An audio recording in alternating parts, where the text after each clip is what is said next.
So now we'll be taking a look at the AWS Cloud Practitioner Essentials. So Module 1 takes a look at the introduction to Amazon Web Services. So then what is a client-server model? Well, in computing, a client can be a web browser or desktop application that a person interacts with to make requests to computer servers. And then a server can be services such as Amazon Elastic Compute Cloud, Amazon EC2, which is a type of virtual server. And then we should know cloud computing is the on-demand delivery of IT resources over the internet with pay-as-you-go pricing. But now let's also take a look at the three cloud computing deployment models. Well, we have the cloud-based, the on-premises, and the hybrid models. So in the cloud-based deployment model, we run all parts of the application in the cloud. We migrate existing applications to the cloud, and we design and build new applications in the cloud. So in a cloud-based deployment model, you can migrate existing applications to the cloud, or you can design and build new applications in the cloud. And then with on-premises deployment, we deploy resources by using virtualization and resource management tools. We increase resource utilization by using application management and virtualization technologies. So on-premises deployment is also known as private cloud deployment. And in this model, resources are deployed on-premises by using virtualization and resource management tools. And then we take a look at the hybrid deployment. Here we connect cloud-based resources to on-premises infrastructure. We integrate cloud-based resources with legacy IT applications. So in a hybrid deployment model, cloud-based resources are connected to on-premises infrastructure. Now we move on to Module 2 with compute in the cloud. So EC2 is highly flexible, cost-effective, and quick, so it has compute capacity. And you can request many instances. And these EC2s are basically virtual machines. And here you only pay for what you use. They're secure and separate, yet shared. You can also configure the system, OS, software, apps, databases, etc. Even the memory, CPUs, network control, and more. And it uses the compute as a service model. And then all you do is launch, connect, and use the instance. And instances serve client requests. And we should know that multi-tenancy is sharing underlying hardware between virtual machines. But now let's also take a look at the Amazon EC2 instance families. Well, we have the general purpose family, the compute optimized, the memory optimized, the family for accelerated computing, and storage optimized instance family. Amazon EC2 instance types fall part of an instance family. And we should know that the standard reserved instances require you to specify the instance family and size, platform description, tenancy, and region. And your specified amount of EC2 instances are covered over a 1-year or 3-year term. And you should know that EC2 instance savings plans reduce your EC2 instance costs when you make an hourly spend commitment to an instance family and region for a 1-year or 3-year term. And we should know that scalability involves beginning with only the resources you need and designing your architecture to automatically respond to changing demand by scaling out or in. Amazon EC2 auto-scaling enables you to automatically add or remove Amazon EC2 instances in response to changing application demand. And this is horizontal scaling. And when you create an auto-scaling group, you can set a minimum number of EC2 instances, and the minimum capacity is the number of Amazon EC2 instances that launch immediately after you've created the auto-scaling group. You can also set the desired capacity at 2 Amazon EC2 instances, even though your application needs a minimum of a single Amazon EC2 instance to run. And then we should know that elastic load balancing is the AWS service that automatically distributes incoming application traffic across multiple resources, such as Amazon EC2 instances. A load balancer acts as a single point of contact for all incoming web traffic to your auto-scaling group. Although elastic load balancing and Amazon EC2 auto-scaling are separate services, they work together to help ensure that applications running in Amazon EC2 can provide high performance and availability. And we should know that loosely coupled architecture is where a single failure won't cause cascading failures. But then what is the Amazon Simple Queue Service, SQS? Well, this is a message queuing service. Using Amazon SQS, you can send, store, and receive messages between software components without losing messages or requiring other services to be available. So you can send messages, store messages, receive messages between software components at any volume. And then a payload is data contained within a message. And so Amazon SQS queues are where messages are placed until they're processed. And then an Amazon SNS topic is a channel for messages to be delivered. And to help maintain application availability when a single component fails, you can design your application through a microservices approach. When application components are loosely coupled, if a single component fails, the other components continue to work because they're communicating with each other.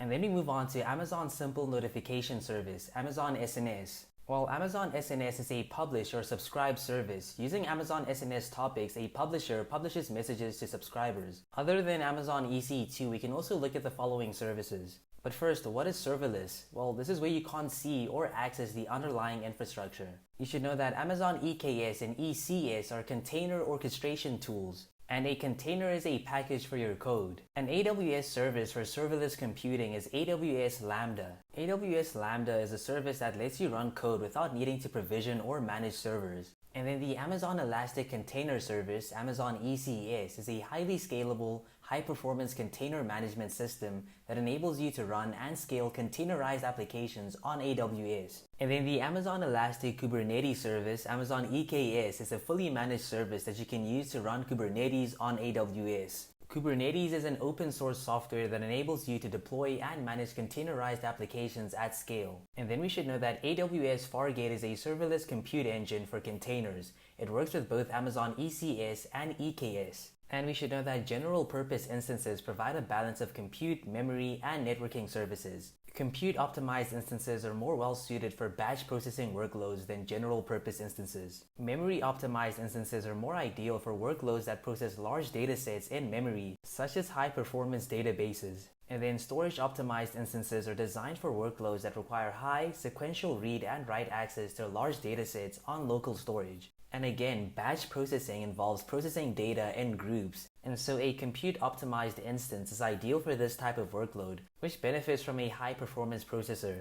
And we should remember that reserved instances require a commitment of either 1 year or 3 years. And then elastic load balancing is ensuring that no single Amazon EC2 instance has to carry the full workload on its own. And we use Amazon EKS to deploy and manage containerized applications. Now we move on to Module 3 with global infrastructure. So when choosing a region, you look at the compliance, proximity to avoid latency, feature availability, and pricing. And we should know that an availability zone is a single data center or a group of data centers within a region. And we should know that groups of data centers can run across 2 availability zones.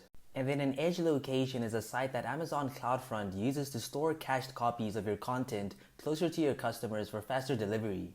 But now let's take a look at the ways we can interact with AWS services. Well, we have the AWS Management Console, which is a web-based interface for accessing and managing AWS services. And then to save time when making API requests, you can use the AWS Command Line Interface, AWS CLI.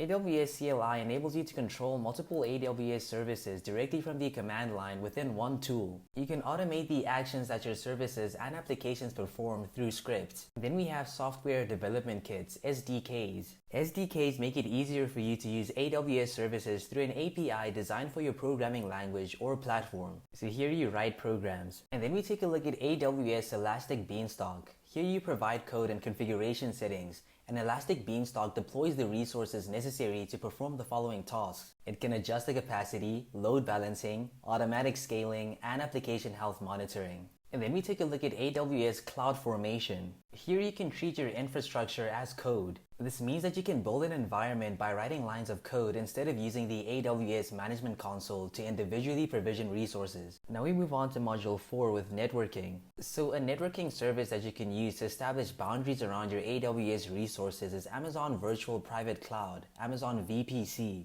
AWS VPC enables you to provision an isolated section of the AWS cloud. And in this isolated section, you can launch resources in a virtual network that you define. Within a virtual private cloud, VPC, you can organize your resources into subnets.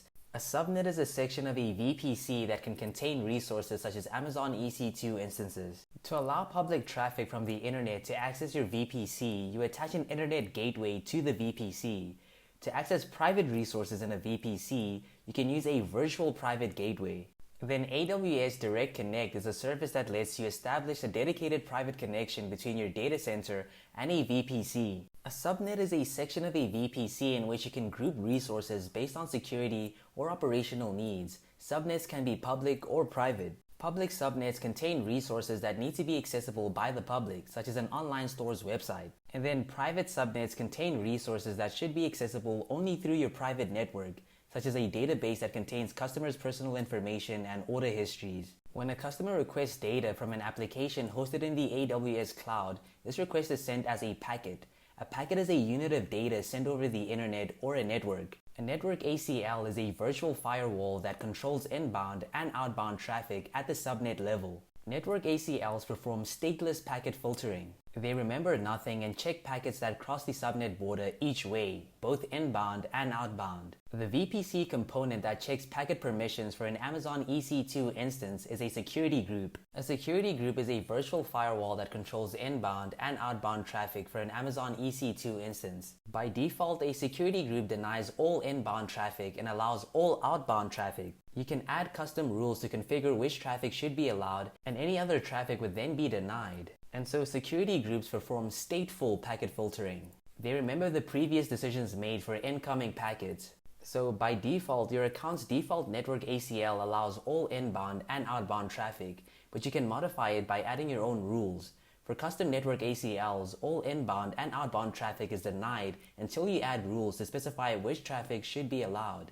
Additionally, all network ACLs have an explicit deny rule. This rule ensures that if a packet doesn't match any other rules on the list, the packet is denied. And then what is a DNS, a domain name service? Well, you can think of a DNS as being the phone book of the internet. And DNS resolution is the process of translating a domain name to an IP address. But then what is Amazon Route 53?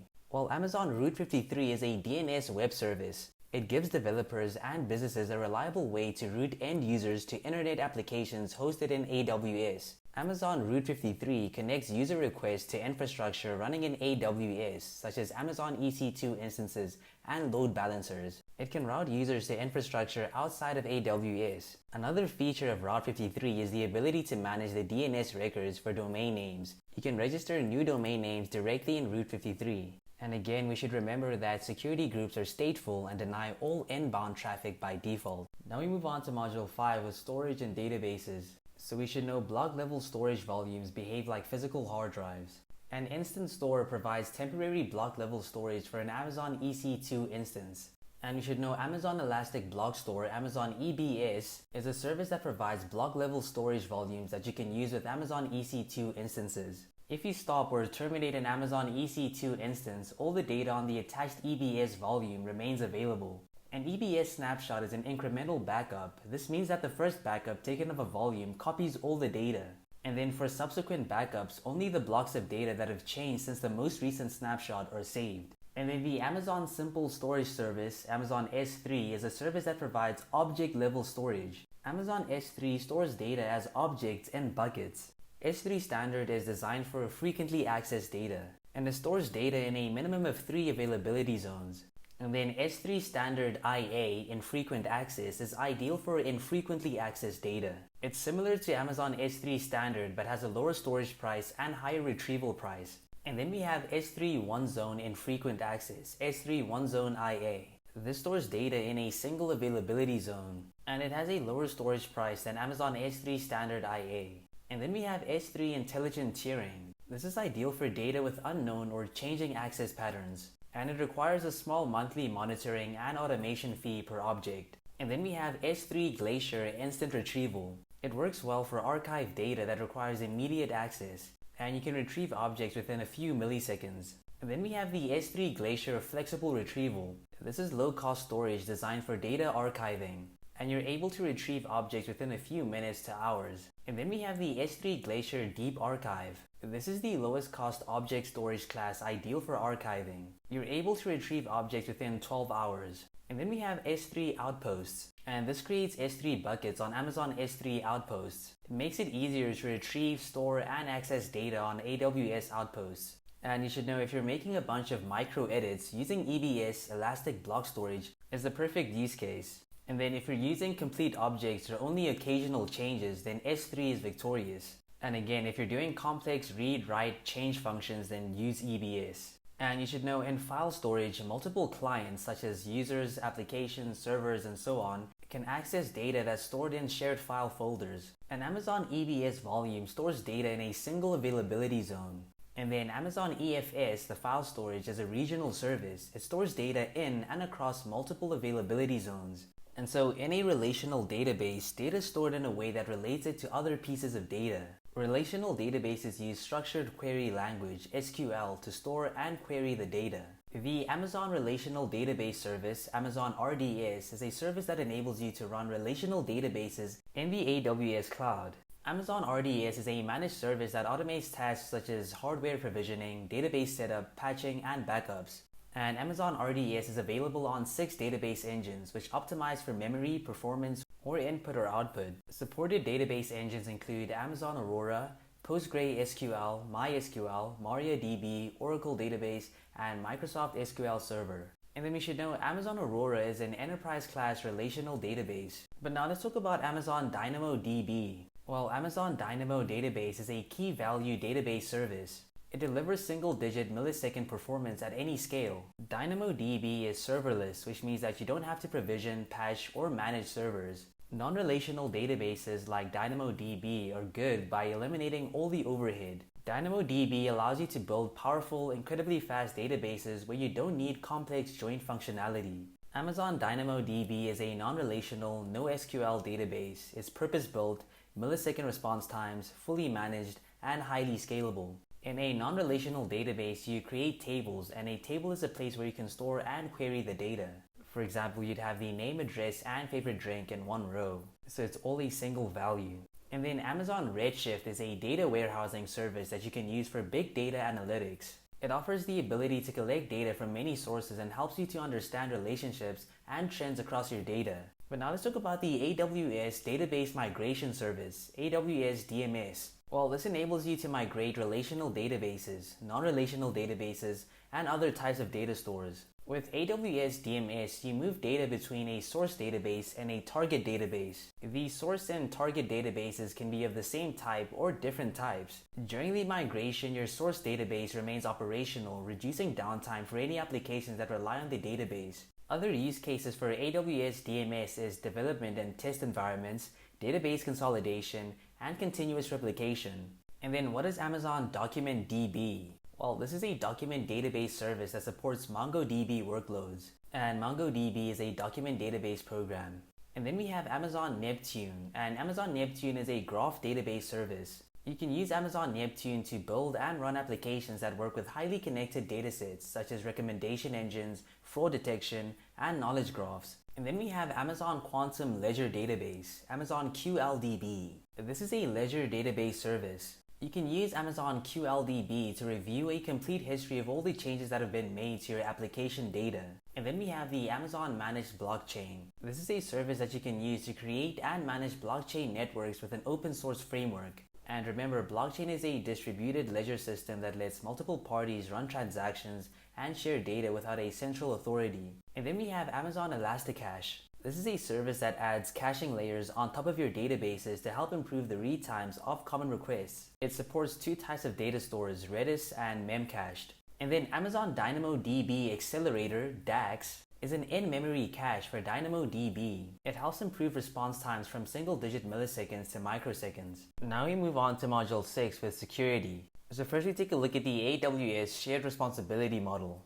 So essentially, customers are responsible for security in the cloud. So they're responsible for customer data, platform applications, identity and access management, the operating system, network and firewall configuration, client-side data encryption, server-side data encryption, and network traffic protection. And then AWS is responsible for the security of the cloud as a whole. So the AWS foundation services like compute, storage, database, networking, and AWS global infrastructure, regions, edge locations, and availability zones. So essentially, customers are responsible for data, applications, and the operating system. Then AWS is responsible for the hypervisor, network, and physical infrastructure. So customers are responsible for the security of everything that they create and put in the AWS cloud. And then AWS is responsible for security of the cloud. AWS operates, manages, and controls the components at all layers of infrastructure. This includes areas such as the host operating system, the virtualization layer, and even the physical security of the data centers from which services operate. And so we should know that AWS Identity and Access Management, IAM, enables you to manage access to AWS services and resources securely. When you first create an AWS account, you begin with an identity known as the root user. The root user is accessed by signing in with the email address and password that you used to create your AWS account.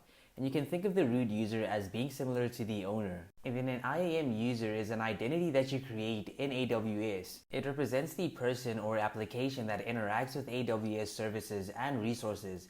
It consists of a name and credentials.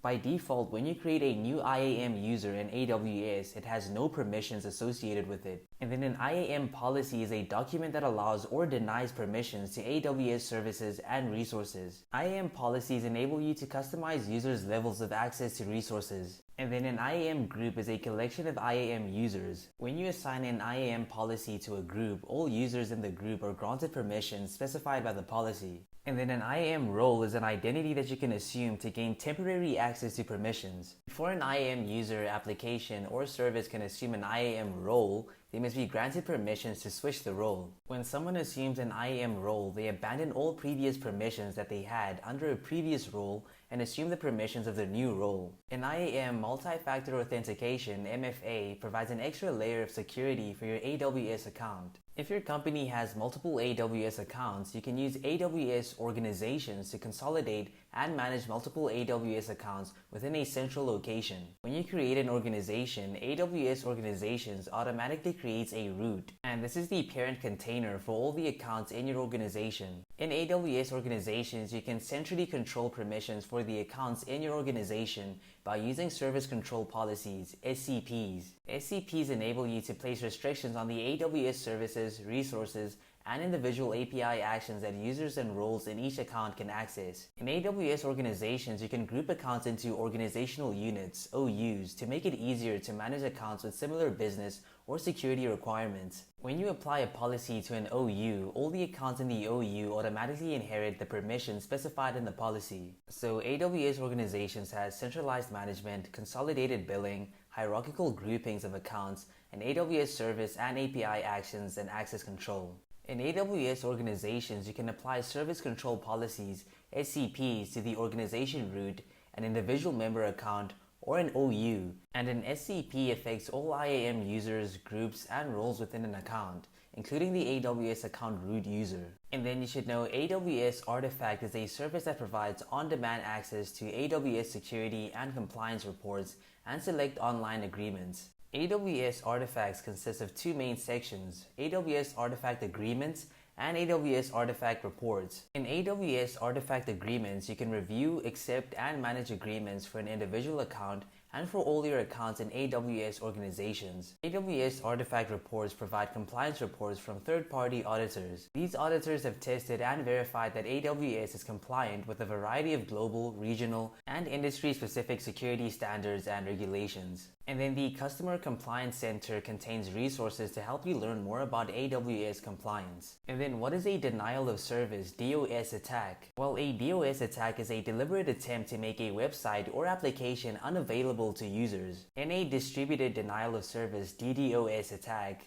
multiple sources are used to start an attack that aims to make a website or application unavailable. This can come from a group of attackers or even a single attacker. The single attacker can use multiple infected computers or bots to send excessive traffic to a website or application. AWS Shield is a service that protects applications against DDoS attacks. AWS Shield Standard automatically protects all AWS customers at no cost. It protects your AWS resources from the most common, frequently occurring types of DDoS attacks. And then AWS Shield Advanced is a paid service that provides detailed attack diagnostics and the ability to detect and mitigate sophisticated DDoS attacks. And you should know ensuring that your application's data is secure while in storage is encryption at rest. And while it's transmitted, it's known as encryption in transit. Now let's talk about the AWS Key Management Service, AWS KMS. This enables you to perform encryption operations through the use of cryptographic keys. A cryptographic key is a random string of digits used for locking or encrypting and unlocking, decrypting data. And then AWS WAF is a web application firewall that lets you monitor network requests that come into your web applications. However, it does this by using a Web Access Control List, ACL, to protect your AWS resources. And then Amazon Inspector helps to improve the security and compliance of applications by running automated security assessments. It checks applications for security vulnerabilities and deviations from security best practices, such as open access to Amazon EC2 instances and installations of vulnerable software versions. And then Amazon Guard Duty is a service that provides intelligent threat detection for your AWS infrastructure and resources. It identifies threats by continuously monitoring the network activity and account behavior within your AWS environment. So now we move on to Module 7 with analytics and monitoring. So you should know Amazon CloudWatch is a web service that enables you to monitor and manage various metrics and configure alarm actions based on data from those metrics. CloudWatch uses metrics to represent the data points for your resources. With CloudWatch, you can create alarms that automatically perform actions if the value of your metric has gone above or below a predefined threshold. The CloudWatch dashboard feature enables you to access all the metrics for your resources from a single location. So essentially, Amazon CloudWatch gives you access to all your metrics from a central location. You gain visibility into your applications, infrastructure, and services, and you reduce mean time to repair and improve TCO, total cost optimization. And then we take a look at AWS CloudTrail. This records API calls for your account. The recorded information includes the identity of the API caller, the time of the API call, the source IP address of the API caller, and more. And within CloudTrail, you can also enable CloudTrail Insights. This optional feature allows CloudTrail to automatically detect unusual API activities in your AWS account. And then let's take a look at AWS Trusted Advisor. AWS Trusted Advisor is a web service that inspects your AWS environment and provides real-time recommendations in accordance with the AWS best practices. Trusted Advisor compares its findings to AWS best practices in 5 categories. First, we have cost optimization, performance, security, fault tolerance, and service limits. It enables you to review the security of your Amazon S3 buckets by checking for open access permissions. And when you access the Trusted Advisor dashboard on the AWS Management Console, you can review the completed checks for cost optimization, performance, security, fault tolerance, and service limits. The green check indicates that there are no problems, the orange triangle represents recommended investigations, and the red circle represents the number of recommended actions. Now we move on to Module 8 with pricing and support. So the AWS free tier enables you to begin using certain services without having to worry about incurring costs for the specified period. And they could be always free, 12 months free, or they could be trials. And in AWS, you pay for what you use. For each service, you pay for exactly the amount of resources that you actually use without incurring long-term contracts or complex licensing. And you pay less when you reserve. Some services offer reservation options that provide a significant discount compared to on-demand instance pricing. And you pay less with volume-based discounts when you use more. Some services offer tiered pricing, so the per unit cost is incrementally lower with increased usage. And so the AWS pricing calculator lets you explore AWS services and create an estimate for the cost of your use cases on AWS. You can organize your AWS estimates by groups that you define. And with Amazon EC2, you pay for only the compute time that you use while your instances are actually running. And you can use the AWS billing and cost management dashboard to pay your AWS bill, monitor your usage, and analyze and control your costs. AWS Organizations also provides the option for consolidated billing. The consolidated billing feature of AWS Organizations enables you to receive a single bill for all AWS accounts in your organization. And in AWS Budgets, you can create budgets to plan your service usage, service costs, and instance reservations. And you should know the AWS Cost Explorer is a tool that lets you visualize, understand, and manage your AWS costs and usage over time. But now let's take a look at the 6 pillars of the well-architected framework. Well, first is operational excellence, security, reliability, performance efficiency, cost optimization, and sustainability. And you can choose from the following AWS support plans to meet your company's needs. You have the Basic, the Developer Plan, the Business Plan, the Enterprise On-Ramp Plan, and the Enterprise Support Plan. The Basic Support Plan is free for all AWS customers. It includes access to white papers, documentation, and support communities. With basic support, you can also contact AWS for billing questions and service limit increases. With basic support, you have access to a limited selection of AWS Trusted Advisor checks. You can also use the AWS Personal Health Dashboard, which is a tool that provides alerts and remediation guidance when AWS is experiencing events that may affect you. The Developer, Business, Enterprise On-Ramp, and Enterprise Support plans include all benefits of basic support, in addition to the ability to open an unrestricted number of technical support cases. These support plans have pay-by-the-month pricing and require no long-term contracts. Customers in the developer support plan have access to features such as best practice guidance, client-side diagnostic tools, and building block architecture support, which consists of guidance for how to use AWS offerings, features, and services together. And then customers with a business support plan have access to additional features including use case guidance to identify AWS offerings, features, and services that can best support your specific needs. It has all AWS Trusted Advisor checks, and it has limited support for third-party software such as common operating systems and application stack components. And then in terms of the AWS Enterprise On-Ramp support plan, in addition to all the features included in the basic, developer, and business support plans, customers with the Enterprise On-Ramp support plan have access to the following: a pool of technical account managers to provide proactive guidance and coordinate access to programs and AWS experts, a cost optimization workshop, one per year, a concierge support team for billing and account assistance, and tools to monitor costs and performance through Trusted Advisor and Health or API dashboard. And then in terms of the Enterprise support plan,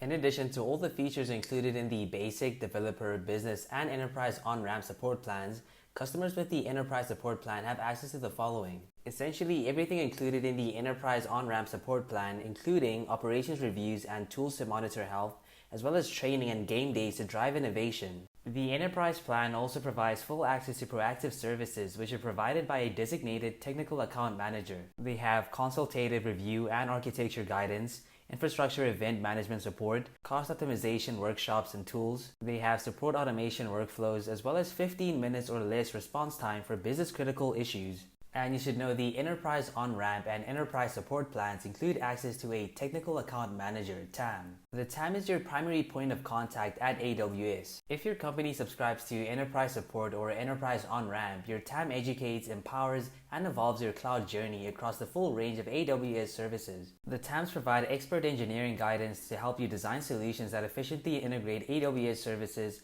assist with cost-effective and resilient architectures, and provide direct access to AWS programs and a broad community of experts. And some of the enterprise-focused features include custom terms and pricing, a private marketplace, integration into your procurement systems, and cost management tools. And you should know AWS Marketplace is a digital catalog that includes thousands of software listings from independent software vendors. You can use AWS Marketplace to find, test, and buy software that runs on AWS. AWS Marketplace offers products in several categories such as infrastructure software, DevOps, data products, professional services, business applications, machine learning, industries, and IoT, Internet of Things. So now we move on to Module 9 with migration and innovation. So the AWS Cloud Adoption Framework, AWS CAF, organizes guidance into 6 areas of focus called perspectives. Each perspective addresses distinct responsibilities. The planning process helps the right people across the organization prepare for the changes ahead. In general, the business, people, and governance perspectives focus on business capabilities, whereas the platform, security, and operations perspectives focus on the technical capabilities. The business perspective ensures that IT aligns with the business needs and that IT investments link to key business results. Common roles in the business perspective include business managers, finance managers, budget owners, and strategy stakeholders. And then the people perspective supports the development of an organization-wide change management strategy for successful cloud adoption. Common roles in the people perspective include human resources, staffing, and people managers. And then the governance perspective focuses on the skills and processes to align IT strategy with business strategy. This ensures that you maximize the business value and minimize risks. Common roles in the governance perspective include the Chief Information Officer, CIO, the program managers, enterprise architects, business analysts, and portfolio managers. And then the platform perspective includes principles and patterns for implementing new solutions on the cloud and migrating on-premises workloads to the cloud. It helps you design, implement, and optimize your AWS infrastructure based on your business goals and perspectives. Common roles in the platform perspective include the CTO, the Chief Technology Officer, IT managers, and solutions architects. And then in terms of the security perspective, this ensures that the organization meets security objectives for visibility, auditability, control, and agility, and ensures the implementation of permissions. Common roles here include the Chief Information Security Officer, the IT Security Managers, and the IT Security Analysts. And then the operations perspective helps you enable, run, use, operate, and recover IT workloads to the level agreed upon with your business stakeholders. Common roles in the operations perspective include the IT Operations Managers and the IT Support Managers. But now let's take a look at the 6 strategies for migration. When migrating applications to the cloud, 6 of the common migration strategies that you can implement are rehosting, replatforming, refactoring or re-architecting, repurchasing, retaining, or retiring. Rehosting, also known as lift and shift, involves moving applications without changes. And then replatforming, also known as lift, tinker, and shift, involves making few cloud optimizations to realize a tangible benefit. Optimization is achieved through changing the core architecture of the application. And then refactoring, also known as re-architecting, involves reimagining how an application is architected and developed by using cloud-native features. Refactoring is driven by a strong business need to add features, scale, or performance that would otherwise be difficult to achieve in the application's existing environment. And then repurchasing involves moving from a traditional license to a software as a service model. And then retaining consists of keeping applications that are critical for the business in the source environment. This might include applications that require major refactoring before they can be migrated, or work that can be postponed until a later time. And then we have retiring, which is the process of removing applications that are no longer needed. And then we should know that the AWS Snow family is a collection of physical devices that help to physically transport up to exabytes of data into and out of AWS. The AWS Snow family is composed of AWS Snow Cone, AWS Snow Bowl, and AWS Snowmobile. AWS Snow Cone is a small, rugged, and secure edge computing and data transfer device. It features 2 CPUs, 4 GB